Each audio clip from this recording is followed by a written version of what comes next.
팩트만으로 세상을 본다면 절대 이해할 수 없는 나라가 있습니다. 인구 25만의 도시, 세계가 주목하지 않았던 이름, 경주. 그런데 말입니다.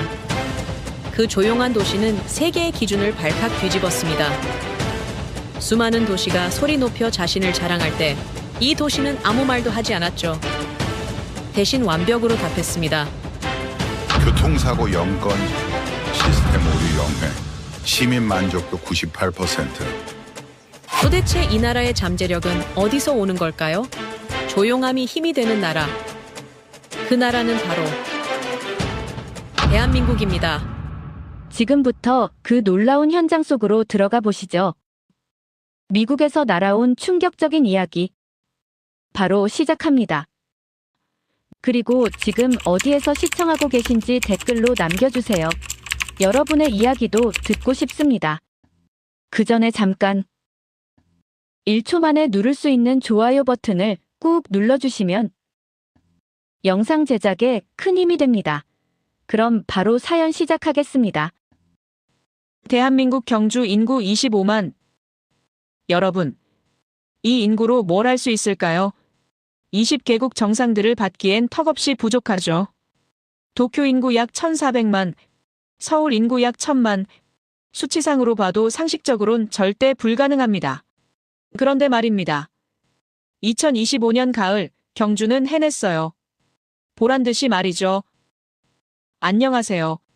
제 이름은 사야카 미나미라고 합니다.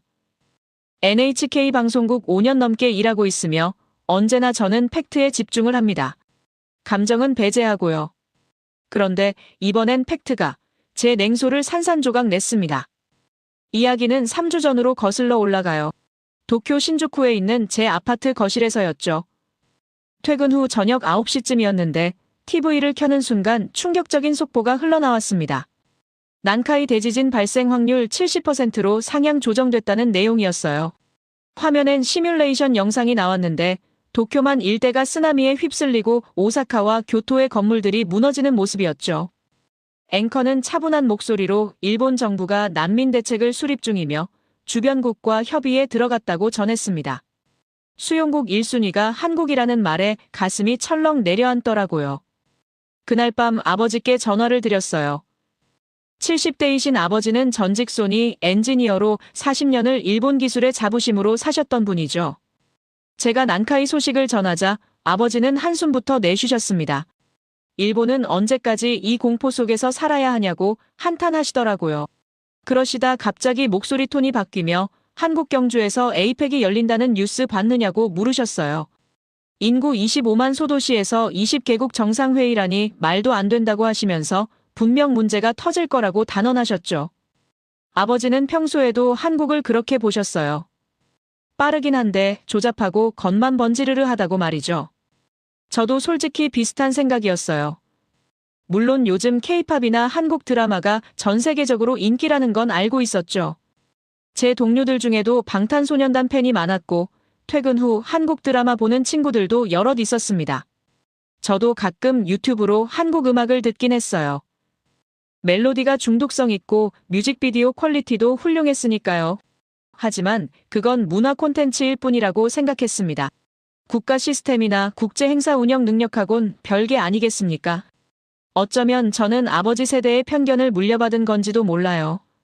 한국은 일본이 식민 지배했던 나라고 전쟁의 폐허에서 간신히 일어선 나라라는 이미지 말이죠. 다음 날 출근하자마자 편집장이 저를 불렀어요. 하야시 편집장은 냉철하기로 유명한 분이었는데 그날따라 묘한 미소를 띠고 계셨죠. 경주 에이펙 취재 가보지 않겠냐고 하시더라고요. 저는 순간 의아했습니다. NHK에서 이미 선발대를 보냈고 본방송팀도 구성됐다고 들었거든요. 제가 왜 추가로 가야 하는지 물었더니 편집장은 서류 한 장을 건네며 이유를 설명하셨어요. 작은 도시가 대형 국제 행사를 치르면 반드시 문제가 생긴다는 거였죠. 화장실 대란이나 교통마비 같은 것들 말입니다. 유럽뿐만 아니라 미국 정부조차 초기엔 회의적이었다는 정보도 있다고 하셨어요. 편집장은 제게 실패 사례를 집중 취재해 오라고 지시했습니다. 시청자들이 원하는 건 성공 스토리가 아니라 현실적인 문제점이라는 게 그분의 지론이었죠. 저는 5년 넘게 NHK에서 일하며 편집장의 지시를 거스른 적이 없었어요. 팩트에 집중하고 감정을 배제한다는 제 원칙과도 맞았으니까요. 그래서 바로 승낙했습니다. 솔직히 저도 궁금했거든요. 과연 경주가 이 행사를 제대로 치러낼 수 있을지 말이죠. 그날 저녁 집에 돌아와 경주에 대해 조사를 시작했어요. 검색창에 경주를 치니 신라 천년고도라는 설명이 나왔습니다. 불국사와 석굴암이 유네스코 세계문화유산이라는 것도 알게 됐죠. 그런데 인프라 정보는 턱없이 부족했어요. 호텔 수도 제한적이고 컨벤션 시설도 최근에야 지어진 것 같았습니다. 저는 노트에 예상 문제점들을 적기 시작했어요. 숙박 시설 부족으로 인한 혼란, 교통 통제 실패 가능성, 외국어 지원 미비, 긴급 상황 대응 체계 취약성 같은 것들이었죠. 일본 온라인 커뮤니티도 들여다봤는데 반응이 제 예상과 크게 다르지 않았습니다. 한 네티즌은 경주 같은 소도시에서 에이펙을 연다는 게 말이 되냐며 비웃었고, 또 다른 이는 아시아에서 이런 무모한 시도는 처음 본다고 댓글을 달았어요. 중국도 베이징이나 상하이 같은 대도시에서만 정상회의를 열었는데 한국은 대체 무슨 자신감이냐는 반응도 있었죠. 저는 그 댓글들을 스크린샷으로 저장했습니다. 취재 자료로 쓸 수 있을 것 같았거든요. 며칠 뒤 아버지가 다시 전화하셨어요. 제가 경주 취재를 간다는 소식을 어머니께 들으셨나 봐요. 아버지는 걱정스러운 목소리로 조심하라고 하시면서도 한편으론 냉소적인 말씀을 이어가셨습니다. 한국이 아무리 요즘 잘 나간다 해도 결국 일본이 닦아놓은 기반 위에서 성장한 거 아니냐고 하시더라고요.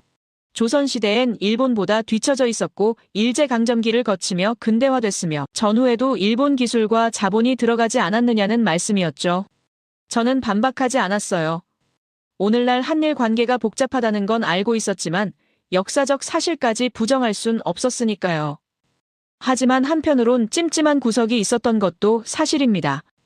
K-팝이나 한국 드라마를 볼 때마다 느꼈던 그 놀라운 말이죠. 일본 엔터테인먼트도 훌륭하지만 한국 콘텐츠엔 뭔가 다른 에너지가 있었어요. 완성도와 속도감이 남달랐습니다. 저는 그게 단순히 문화 영역에만 국한된 현상인지 궁금했어요. 혹시 국가 운영 시스템에도 그런 면이 있는 건 아닐까 하는 의문이 들더라고요. 출발 이틀 전 회사에서 마지막 브리핑이 있었습니다. 선발대에서 보내온 보고서를 검토하는 자리였는데 내용이 예상외로 긍정적이었어요. 경주 시내가 깨끗하고 시민들이 협조적이며 준비 상태가 나쁘지 않다는 평가였죠. 하지만 편집장은 그 보고서를 믿지 않았습니다. 표면만 본 거라고 하시면서 진짜 문제는 행사 당일 터진다고 강조하셨어요. 저더러 화장실이나 교통 같은 기본 인프라부터 체크하라고 신신당부하셨죠. 그날 밤 짐을 싸면서 저는 이상한 기분이 들었어요. 취재를 가는 건데 왜 이렇게 긴장되는지 모르겠더라고요. 보통은 담담하게 준비하고 현장에서 팩트만 수집하면 되는데 이번엔 달랐습니다. 이렇게까지 마음이 복잡한 건 처음이었어요. 아버지의 말씀이 자꾸 머릿속을 맴돌았고 일본 네티즌들의 비웃음도 신경 쓰였습니다. 그러면서도 한쪽에선 작은 기대감 같은 게 있었던 것 같아요. 혹시 모르잖아요. 제 예상이 틀릴 수도 있다는 생각 말이죠. 다음 날 새벽 나리타 공항으로 향하는 택시 안에서 저는 창밖을 바라봤습니다. 도쿄의 불빛들이 스쳐 지나가고 있었죠. 일본은 여전히 강대국이었어요. 경제 규모로나 기술력으로나 세계 3위 안에 드는 나라였습니다. 하지만 난카이 대지진 앞에선 속수무책이었고 침몰 가능성 앞에서 무력했죠. 그 순간 문득 이런 생각이 들었습니다. 과연 진짜 강한 나라는 뭘까? 규모가 큰 나라일까요? 아니면 흔들리지 않는 나라일까요? 공항 체크인 카운터에서 탑승권을 받으며 저는 마지막으로 노트를 펼쳤어요. 취재 포인트들이 빼곡히 적혀 있었죠. 화장실 청결도 체크, 교통 통제 수준 평가, 외국인 지원 시스템 점검, 시민 불편 사항 인터뷰, 숙박시설, 과부하 여부 확인 같은 것들이었습니다. 저는 이 항목들을 하나하나 확인하며 문제점을 찾아낼 거라고 확신했어요. 그게 제 임무니까요. 탑승 게이트로 걸어가면서 저는 핸드폰을 꺼냈습니다. 아버지께 출발한다고 문자를 보냈죠. 곧바로 답장이 왔는데 조심하라는 말과 함께 한국이 생각보다 괜찮을 수도 있다는 문장이 있었어요. 저는 순간 놀랐습니다. 평생 한국을 폄하하시던 아버지가 이런 말씀을 하시다니 어쩌면 아버지도 무언가 느끼고 계신 건지도 몰랐어요. 비행기에 몸을 싣고 좌석에 앉았습니다. 창밖으론 나리타 공항의 불빛이 보였고 이륙을 기다리는 다른 비행기들도 보였죠. 저는 노트북을 꺼내 경주 관련 자료를 다시 훑어봤어요. 그러다 문득 이런 생각이 들었습니다. 만약 제가 틀렸다면 어떡하지? 만약 경주가 정말 완벽하게 행사를 치러낸다면 제가 쓸 기사는 뭐가 될까요? 편집장은 실망하실 테고 아버지는 믿지 않으실 거예요. 그런데도 저는 진실을 써야 하는 기자잖아요. 비행기가 천천히 활주로로 움직이기 시작했습니다. 엔진 소리가 점점 커지더니 순식간에 하늘로 솟아올랐죠.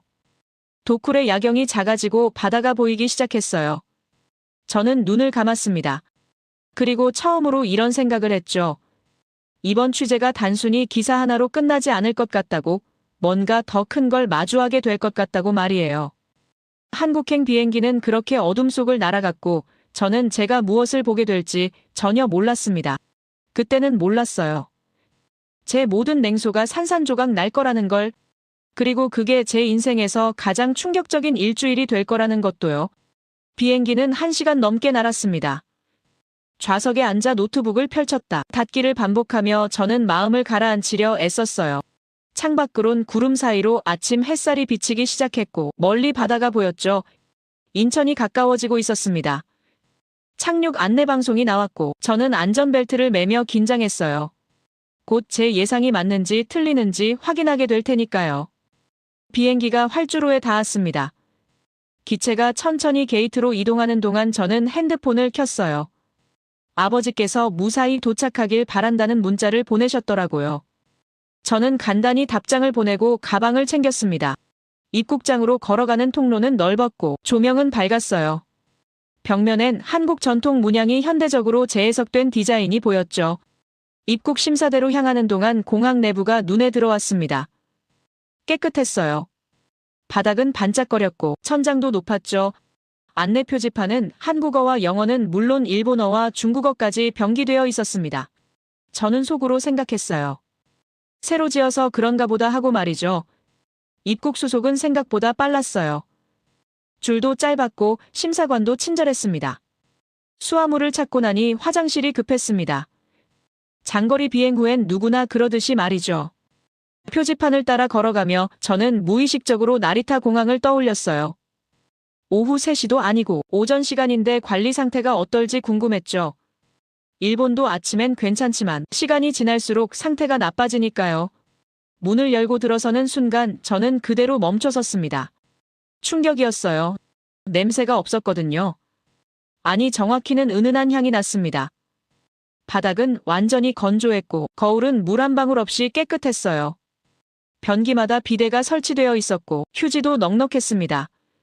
세면대 옆엔 자동 비누 디스펜서와 핸드 드라이어가 있었고 벽면엔 비상위생 키트까지 비치되어 있었죠. 저는 당황했어요. 이게 대체 어떻게 된 일입니까? 오전 시간인데도 공항 화장실이 이렇게 완벽할 수가 있나요? 그런데 더 놀라운 건 그 다음이었습니다. 화장실 구석에서 작은 로봇이 바닥을 청소하고 있는 게 아니겠어요. 흰색 원형 로봇이 조용히 움직이며 구석구석을 닦아내고 있었죠. 저는 흠칫 놀랐습니다. 일본에서도 로봇 청소기는 봤지만 공항 화장실에서 실제로 작동하는 건 처음이었거든요. 저는 애써 마음을 추스르며 생각했어요. 여행객이 많으니 여기만 그런 거겠지 하고 말이죠. 벽면에 청소 체크표를 봤습니다. 오늘 날짜로 30분 단위 점검이 표시되어 있었고 담당자 이름까지 적혀 있었어요. 저는 사진을 찍었습니다. 취재 자료로 쓸 수 있을 것 같았거든요. 하지만 속으로는 불편한 감정이 일었습니다. 나리타는 사람이 직접 청소하는 아날로그 방식이라 신속하지 못한데 인천은 로봇까지 동원해서 30분마다 점검한다고요. 이건 분명 다른 이유가 있을 거라고 생각했어요. 화장실에서 나와 공항 로비를 둘러봤습니다. 시설은 깨끗했고 직원들은 친절했어요. 무료 와이파이 안내판이 보였고 곳곳에 충전 스테이션도 있었죠. 저는 일본을 떠올렸습니다. 나리타나 하네다 공항도 나쁘진 않지만 뭔가 낡은 느낌이 있었거든요. 그런데 인천은 모든 게 새롭고 효율적으로 보였어요. 저는 고개를 저었습니다. 아직 판단하긴 이르다고 스스로를 타일렀죠. 공항 출구 쪽으로 걸어가는데 한 남성이 제 이름이 적힌 팻말을 들고 서 있었어요. 30대 후반쯤 되어 보이는 단정한 인상의 남자였죠. 그가 유창한 일본어로 말을 걸어왔습니다. 사야카 미나미 기자님 맞으십니까 하고요. 발음이 전혀 어색하지 않았어요. 저는 깜짝 놀랐습니다. 제가 일본인이라는 걸 어떻게 알았는지도 신기했고 일본어 실력도 놀라웠거든요. 그는 자신을 유명준이라고 소개했습니다. 에이펙 국제 언론 코디네이터로 일하고 있으며 제 취재를 전담 지원하겠다고 했어요. 영어로도 한 번 더 말했는데 발음이 원어민 수준이었죠. 저는 명함을 받으며 그를 관찰했습니다. 차분한 태도에 배려심이 느껴졌고 프로페셔널한 인상이었어요. 첫인상은 좋았습니다. 솔직히 아주 좋았어요. 하지만 저는 곧바로 마음을 다잡았습니다. 감정을 배제하고 냉철하게 봐야 한다고 스스로에게 다짐했죠. 유명준 팀장은 제 캐리어를 들어주며 차량으로 안내했습니다. 공항 밖으로 나오니 맑은 가을 하늘이 보였고 경주로 가는 차가 대기하고 있었어요. 차에 타자마자 유명준 팀장이 물었습니다. 비행은 편안하셨냐고요. 저는 괜찮았다고 대답하며 슬쩍 질문을 던졌어요. 인천공항 화장실이 인상적이었는데 항상 저렇게 관리되냐고 말이죠. 유명준 팀장은 미소를 지으며 대답했습니다. 내 30분 단위 점검은 기본이고 로봇 청소 시스템도 2년 전부터 도입했다고요. 그러면서 덧붙였어요. 한국에선 이게 평균 수준이라고 말이죠. 저는 속으로 흠칫했습니다. 평균이라고요. 특별한 게 아니라 기본이라는 말인가요? 세계를 이끄는 인류 자본국인 일본도 화장실 관리는 늘 약점이었어요. 직접 청소하는 방식이라 신속하지 못했고 인력 부족 문제도 심각했죠. 차는 고속도로로 접어들었습니다. 창밖으론 맑은 하늘과 정돈된 도로가 보였고 간간히 지나가는 차량들도 있었어요. 유명준 팀장은 경주까지 약 2시간 걸린다고 설명했습니다. KTX 고속열차를 타면 더 빠르지만 차로 가는 게 경치도 보고 좋다고 했죠. 저는 고개를 끄덕이며 창밖을 바라봤어요. 도로는 깨끗했습니다. 차선도 또렷했고 표지판도 명확했어요. 중간중간 휴게소도 보였고 주유소도 있었죠. 저는 숨겨진 문제점을 찾으려 애썼습니다. 분명 어딘가 허술한 구석이 있을 거라고 생각했거든요. 하지만 보이는 건 정돈된 풍경뿐이었어요. 저는 노트북을 꺼냈습니다. 자료를 정리하는 척하면서 사실은 머릿속을 정리하고 있었죠. 인천공항에서 본 것들이 자꾸 떠올랐습니다. 깨끗한 화장실, 로봇 청소 시스템, 30분 단위 점검, 그리고 이게 평균이라는 말. 저는 이해할 수 없었어요. 일본은 선진국이고 한국은 주변국 아닙니까? 경제 규모도 다르고 역사도 다르죠.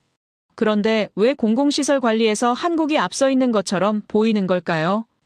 유명준 팀장이 조용히 말했습니다. 궁금한 게 있으면 언제든 물어보시라고요.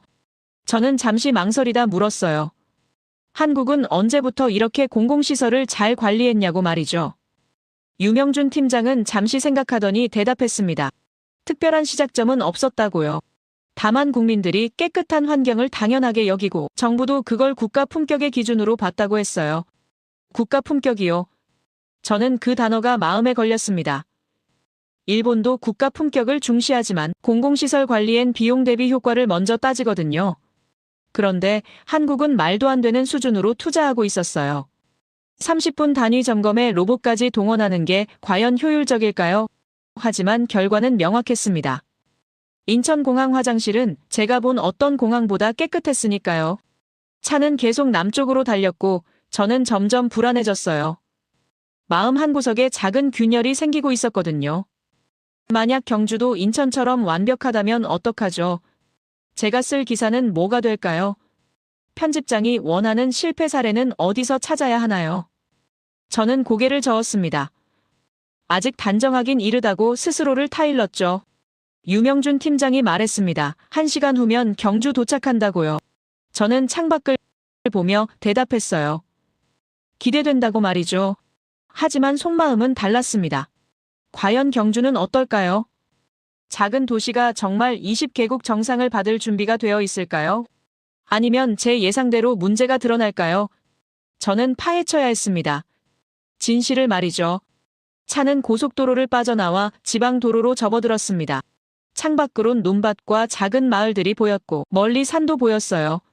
경주가 가까워지고 있었죠. 저는 노트를 펼쳤습니다. 취재 포인트들을 다시 확인하며 마음을 다잡았어요. 저는 냉철한 기자니까요. 팩트만 보면 됩니다. 감정은 배제하고요. 하지만 마음속 균열은 점점 커지고 있었습니다. 인천공항에서 본 로봇이 자꾸 떠올랐고 유명준 팀장의 미소도 생각났어요. 그리고 이게 평균이라는 말.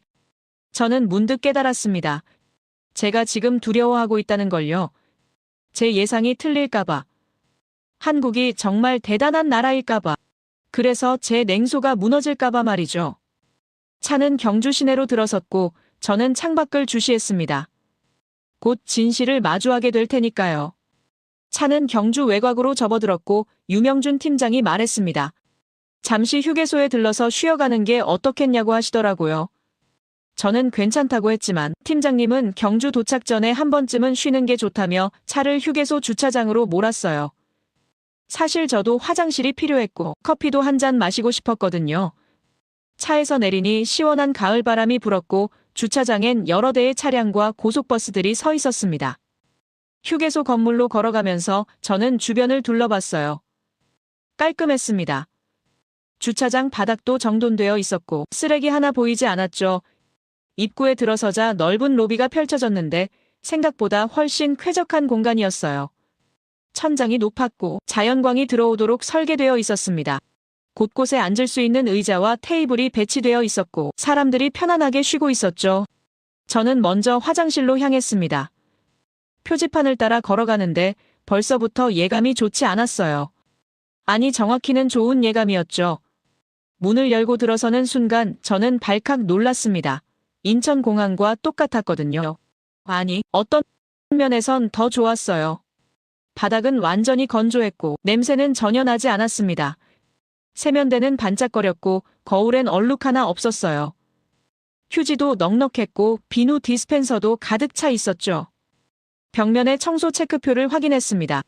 오늘 날짜로 45분 단위 점검이 표시되어 있었고 마지막 점검이 불과 20분 전이었어요.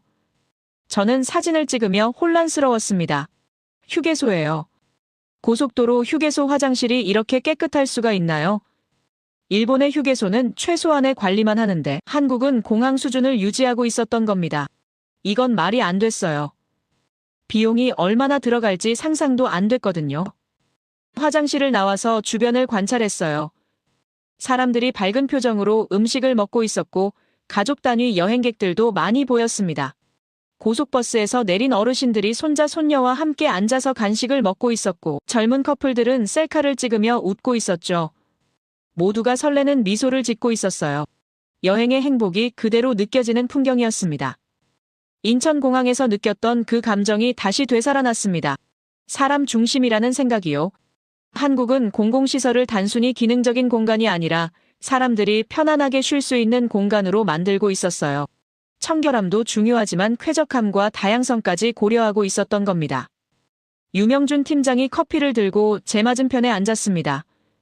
휴게소가 마음에 드냐고 물으시더라고요. 저는 솔직하게 대답했어요. 예상보다 훨씬 좋다고요. 일본 휴게소와는 차원이 다르다고 했죠. 유명준 팀장은 미소를 지으며 말했습니다. 한국은 고속도로 휴게소도 경쟁이 치열하다고 하시더라고요.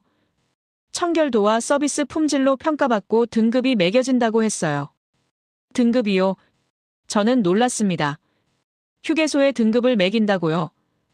유명준 팀장은 설명을 이어갔어요. 한국도로공사에서 매년 평가해서 우수 휴게소를 선정하고 인센티브를 준다고 했습니다. 그래서 각 휴게소가 서비스 개선에 경쟁적으로 투자한다고 하시더라고요. 저는 데이터를 확인하고 싶었어요. 정말 객관적인 지표가 있는지 말이죠. 유명준 팀장은 핸드폰을 꺼내서 한국도로공사 앱을 보여주셨습니다. 앱에는 각 휴게소의 청결도 점수와 고객 만족도가 실시간으로 표시되어 있었어요. 지금 제가 있는 휴게소는 청결도 98점에 고객 만족도 96점이었습니다. 리뷰도 수천 개가 달려 있었고 평점도 높았죠. 저는 할 말을 잃었어요. 이게 과연 가능한 일입니까? 휴게소 하나하나를 이렇게 철저하게 관리하고 평가한다는 게 믿기지 않았습니다. 저는 애써 냉철함을 유지하려고 노력했어요. 감정에 휩쓸리면 안 된다고 스스로를 다독였죠. 아직 경주에 도착하지도 않았고 본 것도 많지 않았습니다. 하지만 마음 한구석에서는 이미 알고 있었어요. 제 예상이 완전히 빗나가고 있다는 걸요. 한국은 제가 생각했던 나라가 아니었습니다. 빠르기만 하고 조잡한 나라가 아니라 디테일을 챙기고 사람을 배려하는 나라였어요. 유명준 팀장이 일어서며 말했습니다. 이제 출발할 시간이라고요. 경주까지 30분 정도 남았다고 하시더라고요. 저는 커피를 다 마시고 일어났습니다. 휴게소를 나서면서 다시 한번 뒤돌아봤어요. 찬란함이 느껴지는 공간이었습니다. 조명도 밝았고 사람들의 표정도 밝았죠. 저는 문득 생각했어요. 일본은 언제부터 이런 밝음을 잃어버린 걸까 하고요. 차에 타서 안전벨트를 매는데 유명준 팀장이 조용히 말했습니다. 경주는 더 놀라실 거라고 하시더라고요. 작은 도시지만 준비는 철저하다고 했어요. 저는 대답 대신 고개만 끄덕였습니다. 이미 예상이 빗나가고 있었거든요. 더 놀랄 준비는 되어 있었지만 인정하고 싶지 않았어요. 제 냉소가 무너지는 걸 느끼고 싶지 않았습니다. 차는 다시 도로로 나섰고 경주를 향해 달렸습니다. 창밖으론 논밭과 작은 마을들이 지나갔고 멀리 산도 보였어요. 하늘은 맑았고 구름은 천천히 흘러갔죠. 저는 노트북을 펼쳤습니다. 취재 포인트를 다시 확인하면서 마음을 다잡으려 했어요. 하지만 자꾸만 휴게소 화장실이 떠올랐고 로봇 청소기가 생각났습니다. 그리고 사람들의 밝은 표정도요. 문득 편집장의 말씀이 떠올랐습니다. 실패 사례를 찾아오라고 하셨죠. 하지만 지금까지 본 건 성공 사례뿐이었어요. 인천공항도 완벽했고 휴게소도 훌륭했습니다. 경주는 어떨까요? 과연 작은 도시가 20개국 정상을 받을 준비가 되어 있을까요? 아니면 드디어 제가 찾던 문제점이 나타날까요? 경주의 첫 느낌은 조용했습니다. 큰 빌딩도 없었고 화려한 간판도 보이지 않았어요. 하지만 정돈되어 있었습니다. 거리는 깨끗했고 건물들은 단정했죠. 멀리 고분들이 보였고 한옥 지붕도 눈에 띄었습니다. 저는 숨을 깊이 들이마셨어요. 이제 시작이라고 스스로에게 말했습니다. 진짜 경주를 보게 될 거라고요. 유명준 팀장이 먼저 역사 유적지를 보여드리겠다고 말했습니다. 에이펙 준비 상황을 보기 전에 경주라는 도시를 이해하는 게 중요하다면서 불국사로 향했어요. 저는 창밖을 바라보며 고개를 끄덕였습니다. 솔직히 사찰이나 유적지에는 큰 관심이 없었지만 취재의 일부라고 생각하며 받아들였죠. 차는 산 쪽으로 올라가기 시작했고 도로 양옆으로 단풍이 물든 나무들이 보였습니다. 가을 햇살이 나뭇잎 사이로 쏟아지며 황금빛으로 반짝이는 풍경이 펼쳐졌어요. 주차장에 도착해서 차에서 내리니 맑은 공기가 폐부 깊숙이 들어왔습니다. 도쿄의 매연 냄새와는 완전히 다른 신선함이었죠. 멀리 불국사 입구가 보였고 그곳으로 걸어가는 사람들의 모습도 눈에 들어왔어요. 유명준 팀장은 천천히 걸으며 설명을 시작했습니다. 불국사는 1300년 전 신라 시대에 지어진 사찰이며 유네스코 세계문화유산이라고 했어요. 저는 속으로 생각했습니다. 1300년이라. 일본의 교토 사찰들도 오래됐지만 대부분 500년에서 700년 정도인데 여기는 그보다 훨씬 오래된 거네요. 입구를 지나 계단을 오르기 시작했습니다. 청운교와 백운교라는 이름의 돌계단이었는데 경사가 꽤 가팔았어요. 계단을 오르며 유명준 팀장이 말했습니다. 이 계단은 속세에서 부처의 세계로 올라가는 상징이라고 하면서 1300년 동안 수많은 사람들이 이 돌을 밟고 올라갔다고 했어요. 저는 계단의 돌을 내려다봤습니다. 오랜 세월 동안 사람들의 발에 닿아서 표면이 매끄러워져 있었죠.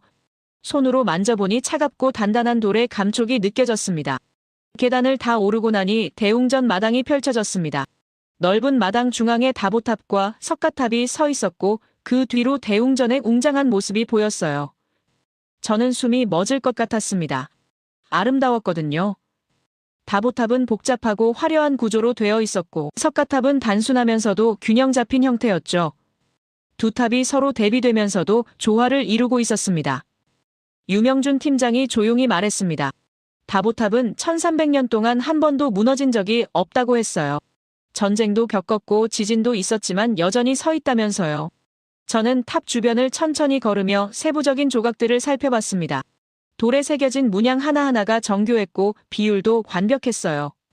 일본에도 오래된 사찰들이 많지만 대부분 나무로 지어져서 화재나 지진으로 여러 번 재건축됐습니다.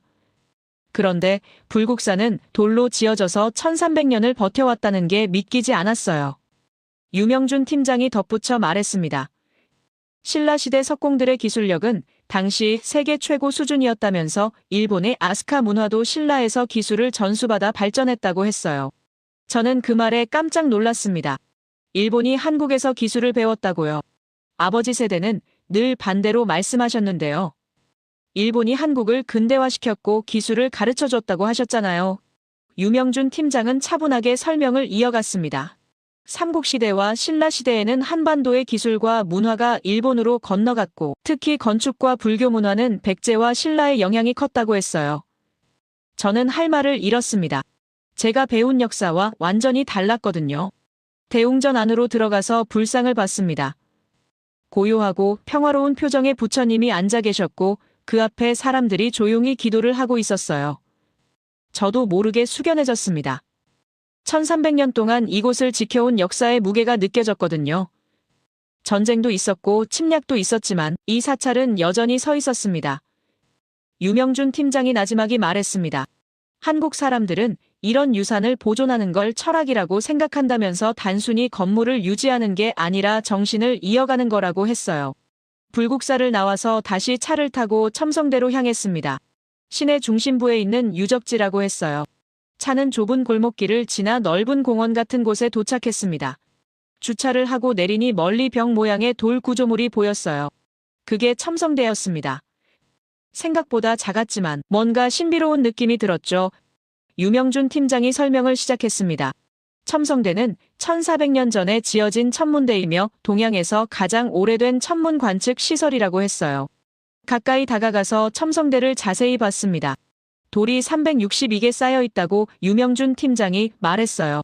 1년 365일을 상징한다면서 위쪽 창문은 추나추동 사계절을 나타낸다고 했습니다. 저는 놀랐습니다. 1400년 전에 이런 수학적 정밀함을 가진 건축물을 만들었다는 게 믿기지 않았어요. 일본에도 오래된 건축물들이 있지만 이 정도로 과학적인 설계는 본 적이 없었습니다. 유명준 팀장이 덧붙였습니다. 신라는 천문학이 발달했고 농사와 항해에 필요한 달력을 정확하게 만들었다면서 이런 기술력이 일본에도 전해졌다고 했어요. 저는 첨성대 주변을 천천히 걸으며 생각에 잠겼습니다. 제가 학교에서 배운 역사는 일본이 한국보다 앞서 있었고 근대화도 먼저 이뤘다는 내용이었어요. 그런데 지금 보니 고대에는 오히려 한국이 더 발전된 문명을 가지고 있었던 것 같았습니다. 1300년 된 사찰, 1400년 된 천문대, 이런 것들이 일본에는 없었어요. 아버지가 알아야 할 진실이 여기 있다는 생각이 들었습니다. 우리가 배운 게 전부가 아니었다는 사실 말이죠. 첨성대를 나와서 근처 카페로 걸어갔습니다. 유명준 팀장이 잠시 쉬면서 차를 마시자고 제안했어요. 카페는 한옥을 개조한 곳이었는데 전통적인 외관에 현대적인 인테리어가 조화를 이루고 있었습니다. 안으로 들어가서 창가 자리에 앉았어요. 창밖으로 첨성대가 보였고 그 너머로 경주 시내의 풍경이 펼쳐졌습니다. 카페를 가려고 길을 걷는데 앞에서 누군가 쓰레기를 바닥에 버리는 게 보였습니다. 저는 순간 실망했어요. 역시 한국도 여기까지구나 싶었죠. 지금까지 봤던 깨끗한 거리와 철저한 관리가 모두 거칠애였나 싶더라고요. 그런데 바로 그때 뒤에서 남자 중학생으로 보이는 학생 2명이 달려와서 그 쓰레기를 주워서 근처 쓰레기통에 넣는 게 아니겠어요. 저는 깜짝 놀라서 그 장면을 지켜봤습니다. 근데 쓰레기 버린 사람의 목소리와 억양을 들어보니 한국 사람은 아닌 것 같았어요. 쓰레기를 버린 사람은 중국 관광객인 것 같다면서 한국 학생들이 자발적으로 주운 거라고 했죠. 저는 얼굴이 화끈거렸습니다. 제가 한국인이 버렸다고 단정 지었던 거잖아요. 알고 보니 중국인 관광객이었고 쓰레기를 버린 그들은 자리에서 유유히 사라졌습니다. 편견이 얼마나 무서운지 그 순간 깨달았습니다. 깨끗한 환경을 유지하는 건 시스템만이 아니라 시민들의 의식이 뒷받침되어야 한다는 걸 보여주는 장면이었어요. 일본도 공공질서는 좋지만 요즘 젊은 세대는 예전만 못하다는 말이 많았는데 한국의 중학생들은 당연하다는 듯 쓰레기를 주었습니다. 저녁 무렵이 되어 유명준 팀장이 동궁과 월지를 보여주겠다고 말했습니다. 야경이 아름답기로 유명한 곳이라면서 에이펙 기간에도 많은 외빈들이 방문할 예정이라고 했어요.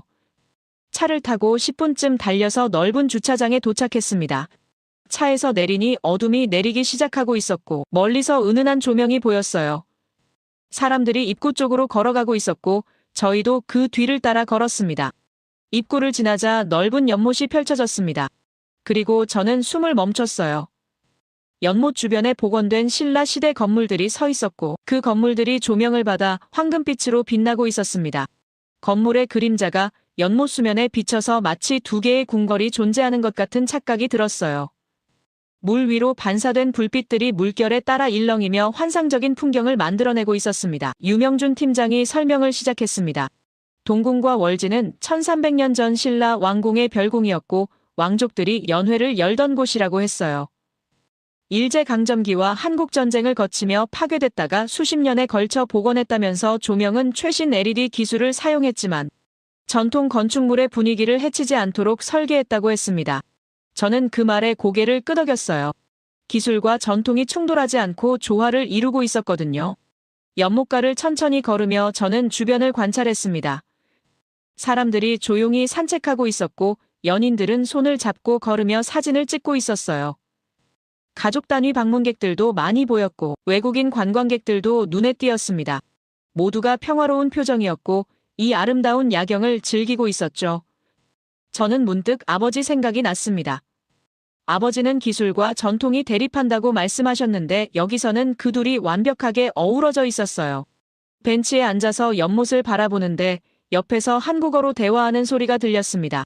젊은 대학생들로 보이는 남녀 4명이 앉아서 이야기를 나누고 있었어요. 그중 한 여학생이 일본 애니메이션 이야기를 하고 있었고 남학생은 일본 여행 계획을 세우고 있었습니다. 저는 무심코 그쪽을 쳐다봤고 여학생과 눈이 마주쳤어요. 그 학생이 밝게 웃으며 일본어로 말을 걸었습니다. 일본 분이시냐고요? 저는 놀라서 네 그렇다고 대답했습니다. 그러자 학생들이 반가워하며 자기들도 일본 문화를 좋아한다고 말했어요. 특히 애니메이션과 음악을 좋아한다면서 일본어도 독학으로 배우고 있다고 했습니다. 저는 어색하게 웃으며 대답했어요. 저도 한국 드라마와 K-팝을 좋아한다고 했죠. 학생들은 더욱 밝아지며 한일 양국이 서로 배울 게 많다고 말했습니다. 정치적인 문제는 복잡하지만 문화적으로는 가까운 나라라면서요. 그들과 10분쯤 이야기를 나누고 헤어졌습니다. 유명준 팀장과 다시 걷기 시작했는데 마음이 복잡했어요. 한국의 젊은 세대는 일본에 대한 적대감이 없어 보였고 오히려 관심과 애정을 가지고 있었습니다. 제가 생각했던 것과 완전히 달랐어요. 아버지 세대는 한일 관계를 늘 경쟁과 대립으로 봤는데 젊은 세대는 협력과 교류로 보고 있었습니다. 출구 쪽으로 걸어가는데 작은 카페가 보였습니다. 유명준 팀장이 여기서 차 한잔하고 가자고 제안했고 저는 흔쾌히 받아들였어요. 카페는 한옥 스타일로 꾸며져 있었고 내부는 따뜻하고 아늑했습니다. 주문을 하려고 카운터로 가는데 점원이 밝게 웃으며 인사를 했어요. 20대 후반쯤 되어 보이는 여성이었는데 일본어로 어서 오세요라고 말했습니다. 제가 일본인인 걸 어떻게 아셨냐고 물으니 그냥 느낌으로 알았다면서 웃었어요. 차를 주문하고 자리에 앉았습니다. 창밖으로 동궁과 월지의 조명이 여전히 아름답게 빛나고 있었어요. 저는 오늘 하루를 돌이켜봤습니다. 불국사에서 느낀 경외감, 첨성대에서 깨달은 역사의 진실, 쓰레기를 주운 중학생들, 그리고 지금 만난 따뜻한 사람들, 모든 게 제 예상을 완전히 벗어나 있었습니다. 저는 실패 사례를 찾으러 왔는데 오히려 성공 사례만 보고 있었어요. 유명준 팀장이 조용히 말했습니다. 내일은 에이펙 준비 현장을 보여드리겠다면서 컨벤션 센터와 숙박 시설을 둘러볼 거라고 했어요. 저는 고개를 끄덕였습니다. 하지만 속으로는 이미 알고 있었어요. 내일도 놀랄 거라는 걸요. 경주는 제가 생각했던 것보다 훨씬 더 준비되어 있을 거라는 걸 말이죠. 저는 창밖을 바라보며 생각했습니다. 이제 냉소적인 기사는 쓸 수 없겠다고요. 팩트가 제 편견을 완전히 무너뜨렸으니까요. 호텔에 돌아와서 침대에 누웠습니다. 몸은 분명 피곤했는데 이상하게 마음은 가벼웠어요. 오늘 하루 동안 걸은 거리만 해도 꽤 됐고 정신적으로도 많은 걸 소화해야 했지만 마음과 눈이 정화되는 느낌이 들었습니다. 유명준 팀장을 비롯해서 만난 모든 사람들이 친절했고 덕분에 편히 쉬면서도 많은 걸 배우고 있다는 생각이 들었어요. 일본에서 취재할 때는 늘 긴장하고 경계하며 움직였는데 여기서는 그럴 필요가 없었습니다. 사람들이 진심으로 도우려 했고 숨기는 게 없어 보였죠. 다음 날 아침 일찍 일어나서 준비를 마치고 로비로 내려갔습니다. 유명준 팀장이 이미 와 계셨고 커피 2잔을 들고 있었어요. 하나를 건네주며 오늘은 긴 하루가 될 거라면서 미리 카페인을 충전하자고 했습니다. 저는 감사하다고 말하며 커피를 받아 마셨어요. 따뜻하고 부드러운 맛이 입안에 퍼지면서 정신이 또렷해졌습니다. 차를 타고 프레스센터로 향했습니다. 시내 중심부에 있는 큰 건물이라고 했어요. 10분쯤 달려서 도착한 곳은 현대적인 외관의 5층 건물이었습니다. 입구에는 각국 언론사 로고가 붙어 있었고 출입하는 사람들로 붐볐어요. 보안 검색대를 통과하고 안으로 들어가니 넓은 로비가 펼쳐졌습니다. 천장이 높았고 자연광이 들어오도록 설계되어 있었죠. 곳곳에 안내 데스크가 있었고 직원들이 여러 언어로 응대하고 있었습니다. 유명준 팀장이 저를 3층 미디어룸으로 안내했고 엘리베이터를 타고 올라가는 동안 팀장님이 설명했어요. 이 건물은 에이펙을 위해 6개월 전부터 준비했고 각국 언론사에 무료로 제공된다면서 인터넷과 전화는 물론 식사까지 지원된다고 했습니다. 저는 놀랐어요. 일본에서 국제 행사를 취재할 때도 프레스센터가 있긴 했지만 이 정도 수준은 아니었거든요. 3층에 도착해서 문을 열고 들어가니 광활한 공간이 펼쳐졌습니다. 책상과 의자가 줄지어 배치되어 있었고 각 자리마다 콘센트와 랜선이 설치되어 있었어요. 커다란 스크린이 여러 개 걸려 있었고 실시간으로 뉴스를 송출하고 있었습니다. 이미 수십 명의 기자들이 자리를 잡고 작업하고 있었고 여러 나라 언어가 뒤섞여 들렸습니다. 한쪽 구석에 커피와 간식 코너가 있어서 다가가 봤습니다. 무료였어요. 커피 머신이 3대나 있었고 생수와 주스도 무제한 제공되고 있었습니다.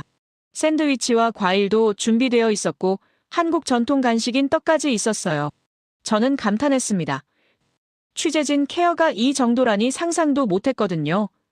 일본에서는 물 한 병도 자비로 사 먹어야 했는데요. 자리에 앉아서 노트북을 펼쳤습니다. 와이파이에 접속하니 속도가 엄청나게 빨랐어요. 파일 하나를 업로드하는데 3초도 안 걸렸습니다. 옆자리에 앉은 서양인 남성이 영어로 말을 걸어왔어요. 영국 BBC 기자라면서 자신을 소개했습니다. 저도 일본 NHK에서 왔다고 말했죠. 그는 경주의 준비 상태가 놀랍다면서 런던에서 국제 행사를 할 때도 이 정도는 아니었다고 했습니다. 저는 그 말에 귀가 번쩍 뜨였어요. 런던이면 세계적인 대도시인데 거기서도 이 수준은 안 됐다고요. BBC 기자는 고개를 끄덕이며 말을 이었습니다. 특히 언론 지원이 탁월하다면서 통역 서비스도 1대1로 제공되고 교통편도 무료라고 했어요. 자기는 20년 넘게 국제 행사를 취재했지만 이렇게 완벽한 건 처음이라고 덧붙였습니다. 유명준 팀장이 다가와서 이제 컨벤션 센터로 가자고 말했습니다. 정상들이 회의할 장소를 보여주겠다면서요. 저는 노트북을 챙기고 일어났어요. BBC 기자에게 나중에 다시 보자고 인사하고 나왔습니다. 엘리베이터를 타고 1층으로 내려가는데 팀장님이 말했습니다. 컨벤션 센터까지는 차로 10분 거리인데 지금쯤 각국 정상 차량들이 이동 중일 거라면서 운이 좋으면 볼 수도 있다고 했어요. 차를 타고 출발했습니다. 도로는 통제되어 있었고 경찰 차량들이 곳곳에 배치되어 있었어요. 하지만 혼잡하지 않았습니다. 교통 흐름이 매끄러웠고 신호체계도 완벽하게 작동하고 있었죠. 3분쯤 달리는데 앞에서 검은색 고급 차량 행렬이 보였습니다. 유명준 팀장이 말했습니다. 저게 정상 차량이라면서 아마 미국이나 유럽 쪽 정상일 거라고 했어요. 차량 행렬은 질서정연하게 움직였고 주변 경호도 삼엄했습니다. 하지만 시민들의 일상을 방해하지 않았어요. 일반 차량들도 우회로를 통해 잘 흐르고 있었고 보행자들도 불편 없이 걸어다니고 있었습니다. 저는 놀랐어요. 일본에서 정상 행사가 있을 때는 도심 전체가 마비되곤 했거든요. 그런데 경주는 인구 25만의 작은 도시인데도 교통 통제가 완벽했습니다. 컨벤션 센터에 도착했습니다. 현대적이면서도 한국 전통 미학을 담은 건물이었어요. 곡선형 지붕이 한옥을 연상시켰고 외벽은 유리와 목재가 조화를 이루고 있었습니다. 입구에서 보안 검색을 받고 안으로 들어갔어요. 로비는 광활했고 천장은 15m는 되어 보였습니다. 샹들리에 대신 한지로 만든 조명이 달려 있었고 은은한 빛을 발하고 있었죠. 유명준 팀장이 저를 회의장으로 안내했습니다. 복도를 걸어가는데 각국 경호원들과 스태프들이 분주하게 움직이고 있었어요. 회의장 문 앞에 도착하자 팀장님이 잠시 기다리라고 했습니다. 안에서 최종 점검이 진행 중이라면서요. 3분쯤 기다리니 문이 열렸고 안으로 들어갈 수 있었습니다. 회의장은 원형 구조였고 중앙에 큰 원탁이 놓여 있었습니다. 20개국 정상들이 앉을 자리가 국기와 함께 표시되어 있었고 각 자리마다 통역 장비와 자료가 준비되어 있었어요. 천장에는 최첨단 조명과 카메라가 설치되어 있었고 벽면에는 대형 스크린이 여러 개 걸려 있었습니다. 저는 천천히 회의장을 둘러봤어요. 모든 게 완벽했습니다. 티 하나 없이 깔끔했고 기술적으로도 최고 수준이었죠. 유명준 팀장이 자랑스럽게 말했습니다.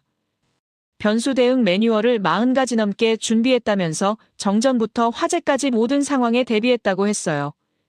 실시간 모니터링 시스템도 구축했고 각국 경호팀과도 긴밀하게 협력하고 있다고 했습니다. 저는 할 말을 잃었어요. 47가지 매뉴얼이라니 이건 단순한 준비가 아니라 완벽을 향한 집착이었습니다. 문득 깨달았습니다. 왜 한국이 이렇게 빠르게 경제 성장을 이뤘는지 알 것 같았어요. 왜 강대국들의 입에 한국이라는 이름이 자꾸 오르내리는지도 이해됐습니다. 이들은 금기를 두려워하지 않았고 경계를 뛰어넘었어요. 기술과 전통을 대립시키지 않고 조화시켰고 규모의 한계를 철저한 준비로 극복했습니다. 아시아의 중심이 되려는 야망이 아니라 실력으로 중심이 되고 있었어요. 반면 우리 일본을 떠올렸습니다. 우리는 여전히 과거의 영광에 기대고 있었어요. 소니와 도시바가 세계를 이끌던 시절을 그리워하며 지금의 쇠퇴를 인정하지 않으려 했죠. 반도체에서 밀렸고 디스플레이에서도 졌으며 배터리 기술도 한국에 뒤처졌습니다. 하지만 아버지 세대는 여전히 한국을 폄하하며 일본이 우월하다고 믿고 있었어요. 대부분 메이드 인 재팬을 자랑스러워합니다. 당연히 자국 제품을 좋아하는 건 당연하지만 그 자부심은 이제 편견이 되어 있었어요. 한국을 제대로 보지 못하게 만드는 장벽이었고 현실을 외면하게 만드는 이유였습니다. 저 역시 그 영향을 받았고 냉소로 무장했었죠. 핸드폰을 들고 아버지께 전화를 걸었습니다. 밤 10시가 넘은 시간이었지만 아버지는 받으셨어요. 제가 경주의 상황을 전하자 아버지는 침묵하셨습니다. 정말 그렇게 완벽하냐고 물으시더라고요. 저는 네, 그렇다고 대답했습니다. 제가 본 것은 완벽함을 넘어선 무언가였다고 했어요. 아버지는 한숨을 쉬셨습니다. 일본은 어디서부터 잘못된 걸까 하시면서요. 저는 대답할 수 없었습니다. 아버지의 한탄이 제 가슴을 아프게 했거든요. 평생을 일본의 자부심으로 사신 분이 이렇게 무너지는 모습을 보는 게 괴로웠어요. 하지만 이게 현실이었습니다. 한국은 리드하고 있었고 일본은 뒤처지고 있었어요. 인정하기 싫어도 팩트였습니다. 경주에서의 마지막 밤이 지나고 아침이 밝았습니다. 호텔 창문을 열어보니 맑은 하늘이 펼쳐져 있었고 멀리 토암산이 보였어요. 오늘은 도쿄로 돌아가는 날이었습니다. 공항으로 가는 차 안에서 유명준 팀장이 말했어요. 취재가 도움이 됐으면 좋겠다면서 궁금한 게 더 있으면 언제든 연락하라고요. 저는 진심으로 감사하다고 대답했습니다. 팀장님 덕분에 한국을 제대로 볼 수 있었다고 했죠. 유명준 팀장은 미소를 지으며 대답했어요. 한국은 늘 이렇다면서 조용히 준비하고 확실하게 보여주는 게 우리 방식이라고 했습니다. 인천공항에 도착해서 체크인을 마쳤습니다. 출국장으로 걸어가면서 저는 마지막으로 한국을 둘러봤어요. 사흘 전과 똑같이 깨끗하고 질서정연했지만 이제는 다르게 보였습니다. 이 모든 게 우연이 아니라 시스템이라는 걸 알게 됐거든요. 한국은 디테일을 놓치지 않았고 사람을 중심에 뒀으며 미래를 준비하고 있었어요. 비행기에 탑승했습니다. 창가 자리에 앉아서 안전벨트를 매는데 승무원이 일본어로 인사를 건넸어요. 편안한 여행 되시라면서 밝게 웃었습니다. 비행기가 천천히 활주로로 이동하기 시작했고 곧 이륙했어요. 창밖으로 인천이 점점 작아지고 있었습니다. 1시간 남짓 비행하고 나리타 공항에 도착했습니다. 입국 수속을 마치고 밖으로 나오는데 도쿄의 공기도 맑았지만 어딘가 모르게 답답했어요. 속이 답답한 거였죠. 일본, 우리나라에 돌아왔는데 뭔가 공허했습니다. 차를 타고 집으로 향하는 동안 창밖을 바라봤어요. 도쿄는 여전히 거대했고 화려했지만 뭔가 낡아 보였습니다. 건물들은 오래됐고 도로는 좁았으며 사람들 표정도 지쳐 보였죠. 집에 도착해서 짐을 풀고 샤워를 뒤 짐 정리를 미룬 채 소파에 앉았습니다. TV를 켜니 뉴스가 나오고 있었어요. 난카이 대지진 발생 확률이 다시 상향 조정됐다는 보도였습니다. 전문가는 향후 30년 내 발생 가능성이 80%라면서 일본 정부가 대피 계획을 재점검 중이라고 했어요. 화면에는 시뮬레이션 영상이 나왔고 도쿄와 오사카가 쓰나미에 잠기는 모습이었습니다. 저는 가슴이 철렁했어요. 난카이뿐만이 아니었습니다. 일본은 끊임없이 지진에 시달렸고 태풍도 매년 찾아왔으며 화산 폭발 위험도 상존했어요. 자연재해에 계속해서 노출되어 있는 나라였습니다. 그런데 우리는 무엇을 준비하고 있을까요? 대피 훈련과 비상식량 비축이 전부였어요. 근본적인 해결책은 없었습니다. 아쉬움을 뒤로한 채 다음 날 출근해서 곧바로 편집장님 앞에 섰습니다. 보고서를 제출하는 자리였어요. 편집장은 기대에 찬 표정으로 물었습니다. 문제점을 많이 찾았겠다면서 어떤 실패 사례가 있었냐고 했어요. 저는 솔직하게 대답했습니다. 문제점을 찾지 못했다고요. 오히려 모든 게 완벽했다고 했습니다. 편집장의 표정이 굳어졌어요. 제가 본 것들을 설명했습니다. 프레스센터의 완벽한 지원, 컨벤션 센터의 세밀한 준비, 경주 선언의 전체 합의, 90억 달러 규모의 투자까지 모든 걸 이야기했어요. 편집장은 고개를 저었습니다. 너무 긍정적이라면서 이건 기사가 아니라 홍보물이라고 했어요. 시청자들은 현실적인 문제점을 보고 싶어 한다면서 다시 쓰라고 지시했습니다. 저는 거절했습니다. 이건 팩트라고 말했어요. 제가 직접 보고 확인한 사실이라면서 거짓을 쓸 수 없다고 했습니다. 편집장은 화를 냈고 5년 넘게 일하면서 처음 지시를 거부하는 거냐면서 목소리를 높였습니다. 저는 담담하게 대답했어요. 기자는 본 것을 쓰는 사람이라고요. 원하는 것을 쓰는 사람이 아니라고 했습니다. 결국 제 기사는 채택되지 않았습니다. 편집장은 다른 기자에게 경주 에이펙을 맡겼고 저는 배제됐어요. 책상으로 돌아와서 앉았는데 허탈했습니다. 제가 본 진실이 묻히는 게 안타까웠어요. 하지만 어쩔 수 없었습니다. 일본 언론은 한국의 성공을 인정하고 싶지 않았으니까요. 그날 저녁 아버지께 전화가 왔습니다. TV에서 경주 에이펙 뉴스를 봤다면서 놀랐다고 하셨어요. 90억 달러 투자와 엔비디아 칩 26만 개 공급 소식을 들었다면서 한국이 정말 대단하다고 말씀하셨습니다. 저는 놀랐어요. 평생 한국을 폄하하시던 아버지가 처음으로 인정하시는 거였거든요. 아버지는 말씀을 이어가셨습니다. 자신이 틀렸던 것 같다면서 한국을 제대로 보지 못했다고 고백하셨어요. 일본이 가르쳐줬다고 생각했는데 오히려 한국에서 배워야 할 게 많은 것 같다고 하셨습니다. 목소리에 힘이 없었어요. 평생의 신념이 무너지는 소리였습니다. 저는 조심스럽게 물었습니다. 그럼 일본은 지금 어디에 있는 걸까요? 아버지는 한참을 침묵하시다가 대답하셨어요.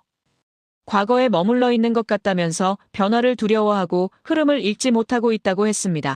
한국은 미래를 준비하는데 일본은 과거를 지키려 한다면서 이게 문제라고 하셨어요. 통계를 찾아봤습니다. 반도체 시장에서 삼성은 세계 2위였고 SK 하이닉스는 3위였어요. 일본 기업은 10위 안에도 없었습니다. 디스플레이는 LG가 1위였고 배터리는 LG와 삼성이 시장을 양분하고 있었죠. 조선업도 한국이 세계 1위였고 일본은 중국에도 밀렸습니다. 수치가 명확하게 보여주고 있었어요. 흐름이 바뀌었다는 걸요. 더 충격적인 건 동맹 관계였습니다. 경주 에이펙에서 미국은 한국과 긴밀하게 협력했고 반도체 공급망에서 한국을 핵심 파트너로 지목했어요. 일본도 동맹국이지만 기술 협력에서는 한국이 우선순위였습니다. 미국은 흐름을 읽고 있었어요. 어느 나라가 미래 기술을 주도할지 알고 있었습니다. 아버지와 통화를 마치고 창밖을 바라봤습니다. 도쿄의 야경이 여전히 화려했지만 공허해 보였어요. 네온 사이는 밝았지만 방향은 없었고 건물은 높았지만 비전은 보이지 않았습니다. 난카이 대지진의 공포는 계속됐고 태풍과 지진의 위협도 상존했어요. 자연재해 앞에서 우리는 무력했고 미래 앞에서도 주저하고 있었습니다. 한국은 달랐습니다. 자연재해가 적은 것도 축복이었지만 그보다 중요한 건 미래를 향해 달리고 있다는 거였어요. 난카이 같은 재앙을 걱정하는 대신 반도체와 배터리에 투자했고 과거의 영광을 되새기는 대신 새로운 기술을 개발했습니다. 본질적인 차이였어요. 일본은 지키려 하고 한국은 만들어가고 있었습니다. 저는 노트를 펼쳤습니다. 비록 회사에서는 채택되지 않았지만 제가 본 진실을 기록해야 했어요. 일본이 어떤 위치에 있는지 객관적으로 분석하기 시작했습니다. 경제 규모는 여전히 크지만 성장률은 정체됐고 기술 혁신은 멈췄으며 인구는 감소하고 있었어요. 반면 한국은 작지만 빠르게 성장했고 기술은 세계 최고 수준이었으며 글로벌 영향력도 커지고 있었습니다. 일본은 무엇을 해야 할까요? 본질적으로 봤을 때 변화를 받아들여야 했습니다. 과거의 성공 방식을 고집하지 말고 새로운 패러다임을 인정해야 했어요. 한국을 경쟁 상대로만 보지 말고 배울 점을 찾아야 했습니다. 미국과의 동맹도 중요하지만 아시아 이웃과의 협력도 필요했어요. 하지만 일본은 변하지 않을 것 같았습니다. 아버지 세대의 자부심이 너무 강했고 인정하기엔 자존심이 상했으며 바꾸기엔 시스템이 경직돼 있었어요. 저는 한탄했습니다. 이대로 가면 일본은 점점 더 뒤처질 거라고요. 난카이 대지진보다 더 무서운 건 정신적 침몰이라는 생각이 들었습니다. 일주일이 지났습니다. 회사에서는 여전히 제 기사를 거부했고 저는 다른 업무를 맡았어요. 하지만 마음속에선 경주에서 본 것들이 계속 맴돌았습니다. 이대로 묻어두기엔 너무 중요한 진실이었거든요. 어느 날 밤 집에 혼자 앉아 있는데 결심이 섰어요. 회사가 쉽지 않으면 제가 직접 세상에 알리겠다고요. 개인 소셜미디어 계정을 열었습니다. 팔로워가 많지는 않았지만 진심을 담아 글을 쓰기 시작했어요. 경주는 말하지 않았다고 썼습니다. 단지 완벽으로 답했을 뿐이다. 기자로서 본 가장 조용한 승리였다. 인구 25만의 작은 도시가 20개국 정상을 받았고 90억 달러 투자를 이끌어냈으며 세계가 감탄했다. 이건 운이 아니라 준비였고 우연이 아니라 실력이었다고 적었어요. 사진도 함께 올렸습니다. 불국사의 웅장함, 첨성대의 정밀함, 동궁과 월지의 아름다움, 컨벤션 센터의 완벽함, 모든 장면이 담긴 사진들이었어요. 마지막에 해시태그를 달았습니다. 경주 에이펙, 조용한 완벽, 아시아의 미래. 그리고 업로드 버튼을 눌렀습니다. 다음 날 아침 핸드폰을 확인했는데 놀랐습니다. 수백 개나 달려 있었고 공유도 수천 번 됐어요. 일본 네티즌들의 반응은 폭발적이었습니다. 기자가 왜 이런 글을 쓰냐는 댓글도 있었지만 대부분은 공감하는 내용이었어요. 한 네티즌은 자기도 경주에 가봤는데 정말 충격이었다면서 일본이 배워야 한다고 썼습니다. 댓글을 하나하나 읽어내려갔습니다. 20대 여성은 K-팝 팬인데 한국의 조직력과 완성도가 대단하다는 걸 이제야 이해했다고 했어요. 30대 남성은 자기도 엔지니어인데 한국 기업의 기술력을 인정할 수밖에 없다면서 일본이 정신 차려야 한다고 썼습니다. 40대 주부는 다음 생엔 한국인으로 태어나고 싶다는 농담 섞인 댓글을 남겼어요. 하지만 비난도 있었습니다. 일부 네티즌들은 제가 매국노라면서 일본을 배신했다고 공격했어요. 한국에 매수됐냐는 악플도 달렸고 기자 자격이 없다는 댓글도 있었습니다. 저는 상처받지 않았어요. 예상했던 반응이었고 진실을 말하면 항상 따라오는 대가였으니까요. 회사에서 전화가 왔습니다. 편집장이었어요. 화가 나 있었습니다. 회사 허락 없이 개인 계정으로 기사를 올렸다면서 징계를 검토하겠다고 했어요. 저는 차분하게 대답했습니다. 개인 의견을 올린 거지 회사 기사를 유출한 게 아니라고요. 제가 직접 보고 느낀 것을 쓸 권리는 있다고 했습니다. 편집장은 더 이상 할 말이 없었는지 전화를 끊었어요. 며칠 뒤 유명준 팀장에게 메시지를 보냈습니다. 그동안 도움 주신 것에 감사하다면서 제가 쓴 글도 링크로 보냈어요. 몇 시간 후 답장이 왔습니다. 글 잘 읽었다면서 용기 있는 기자라고 칭찬해 주셨어요.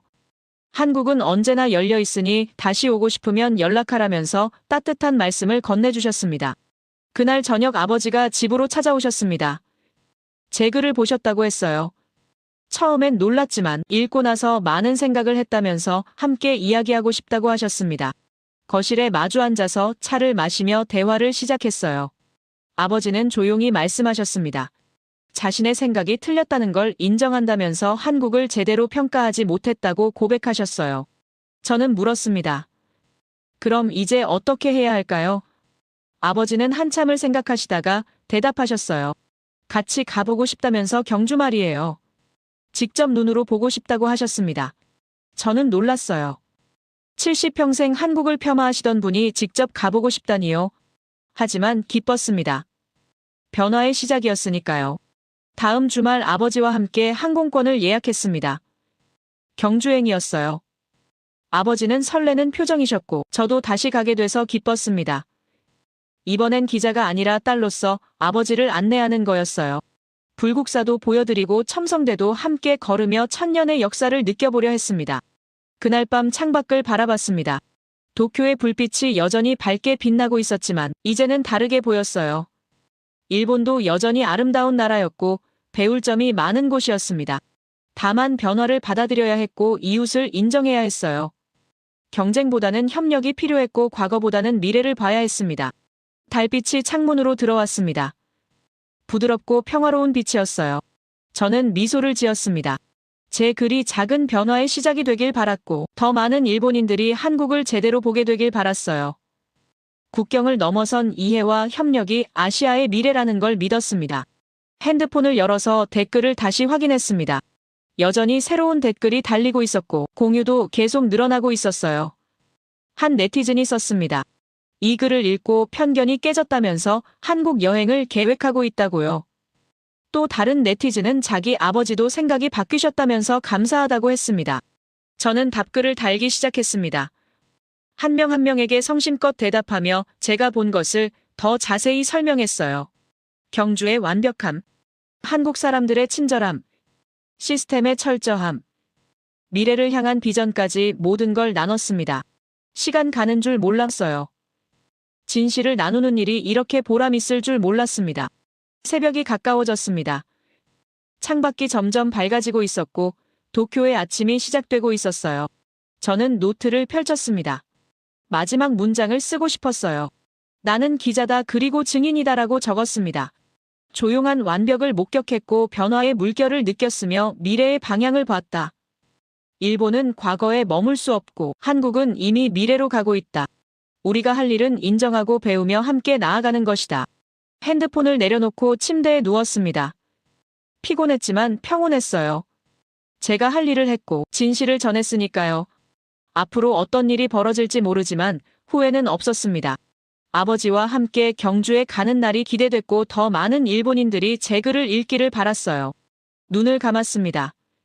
경주의 풍경이 떠올랐어요. 불국사의 석탑, 첨성대의 우아함, 동궁과 월지의 물빛, 그리고 사람들의 따뜻한 미소, 모든 게 생생했습니다. 조용한 완벽이 세상을 설득하고 있었고 진실은 결국 전해지고 있었어요. 한 명의 기자가 본 것이 한 세대의 편견을 무너뜨리고 있었습니다. 아침 햇살이 방 안으로 쏟아져 들어왔습니다. 새로운 하루가 시작되고 있었어요. 저는 평화로운 미소를 지었습니다. 이야기는 여기서 끝이 아니었어요. 시작이었습니다. 일본과 한국이 함께 만들어갈 미래의 시작 말이죠. 제 이야기를 끝까지 들어주셔서 감사합니다. 모두 안녕히 계세요. 오늘의 사연 어떻게 들으셨나요? 겉으론 단순히 한 나라의 성공담 같지만 가만히 생각해보면 그 안에는 참 많은 의미가 담겨 있는 것 같아요. 우리 주변에도 그런 조용한 완벽을 만들어가는 사람들이 많을지도 모르겠어요. 그리고 그들이 세상을 조금씩 앞으로 움직이고 있는 게 아닐까 싶네요. 여러분은 어떻게 생각하시나요? 여러분의 생각을 아래 댓글에 남겨주세요. 그리고 감동적인 사연을 주변 사람들과 공유하고 함께 이야기 나눠보세요. 마지막으로 1초밖에 걸리지 않는 구독과 좋아요, 알림 설정은 영상 제작에 큰 힘이 됩니다. 지금까지 감동을 담아 여러분께 진심을 전하는 감동담기였습니다. 오늘 하루도 행복한 하루 보내세요.